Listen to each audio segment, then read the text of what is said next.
So I've been really fortunate. I've had like a multi-year relationship with the Friday Institute. I've been always really impressed and remain impressed with the really good, thoughtful work that they're doing here in terms of design-based research and really working on partnership between practice and theory and good research.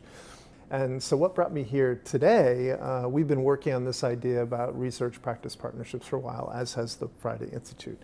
So we thought what might be really great is now that this idea is starting to have some more traction in the field, that we would convene people, bring folks together that represented higher education, nonprofits, school districts, and other interested party to really dig into this idea about research practice partnerships, right? So we can leverage the great work that the Friday Institute is already doing and then kind of push the conversation even farther. The strength of the team here is really impressive. And it's impressive on multiple levels. They're impressive in terms of their, their knowledge and their background and their skills and experience and training and all of that stuff. And that's really important, right? To be successful, you've got to have that stuff. But what really impresses me here, and this is a very important measure for somebody like me, is that these are genuinely caring, nurturing human beings. These are the kind of people you want to spend time with.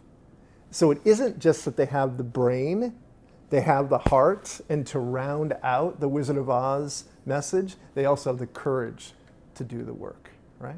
Partnership work is incredibly important. The issues that we're facing in education right now are incredibly complex.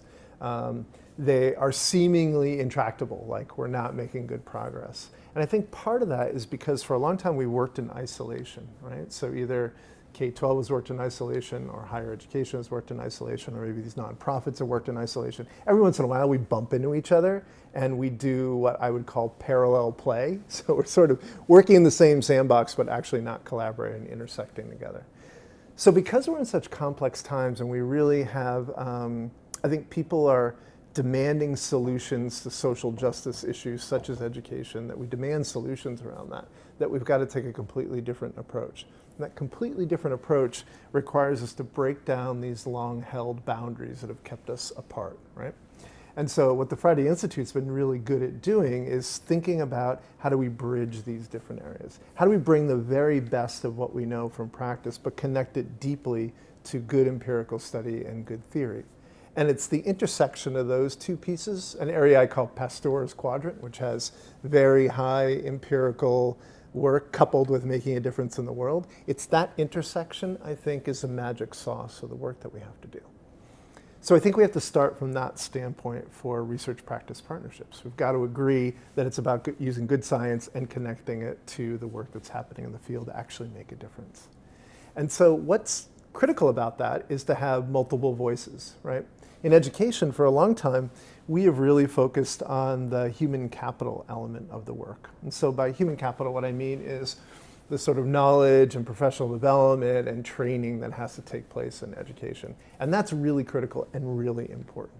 We paid less attention to this thing that we call social capital. The social capital's our ability to connect and build relationships between and among people. So if we have a relationship between each other, I can access your human capital, you in turn can access my human capital. And in addition, we can create something really amazing together, right? So the idea is, how do we really leverage the diverse perspectives, skill sets, and expertise that everyone brings together to really make a significant difference in education? And I think that's the real challenge. But from my standpoint and the research that I do, we've got to start with this idea about the relationship first.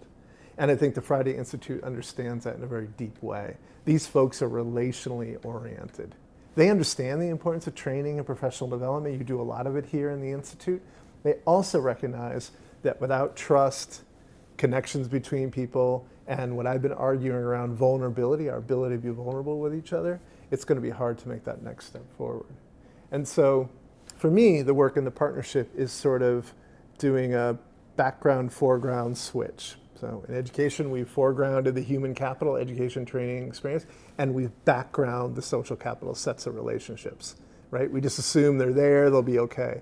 What I'm arguing for is to flip that we lead with the importance of the relationship, we lead with the quality of the relationships that we have between and among people, and then we bring in the knowledge bit, right? Because any change that we want to do in a system, whether it's developing partnership work or instituting a new program or whatever it might be, is layered on top of an existing base state of relationships. And that base state of relationships may actually impact the ability for a change to take place or for a partnership to develop. So I think in education, we spent a lot of time doing either or thinking, right? We thought about phonics or whole language. We thought about X or Y. And part of what we want to push on is this idea about both and thinking. So partnership work is both the relationship and the content of what's being worked through in the relationship. So the ability to have both of those in place is really critical. So today, for example, we spent a good deal of our time together working around this relational piece and really thinking deeply around what do we mean by relationships, what do we mean by partnerships, what do we mean by collaborating for equity. In addition, we also spent a good amount of time looking at some of the tools that might be useful, like thinking about the logic models or the cycles of inquiry. So to me, it's the intersection bit, right? It's the intersection between theory and practice. It's also the intersection between quality and quantity of relationships and the content and the tools in which we need to make that happen. So education, we've tried to do one or the other. This is really how do you integrate these and how are you thoughtful about them in terms of individual context? And that's impressive. And so what I've seen over time is the deepening in that sense of expertise and commitment to equity and just their ability to really relate and to value the work that's happening in practice. And from my standpoint, that's one of the hallmarks of the Friday Institute. It's this recognizing that knowledge exists in more than just the university. It exists in practice, it exists in the community, it exists in many other people who are really wanting to make a difference and innovate in the education space. And then the important bit is us considering K-12 and higher ed part of one unified system, right? That when students and folks move from high schools into college, that it isn't just like, okay, I've handed off my clients to you, now you have them. It's somehow imagining ourselves and thinking about ourselves and conceptualizing ourselves as part of a system. So when we think about the future of partnerships, one is sort of thinking about things as systems. Now, I've just addressed the educational component of it, but there's also an enormous, important area around the community and the nonprofits that are in the community.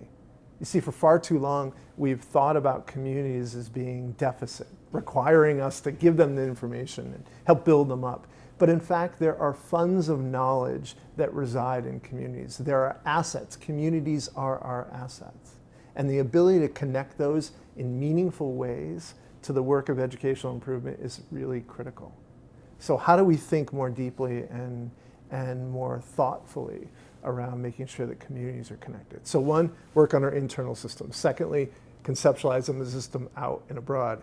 Thirdly, recognize that we need these really connected sets of partnership activities out into the community to really make a big difference.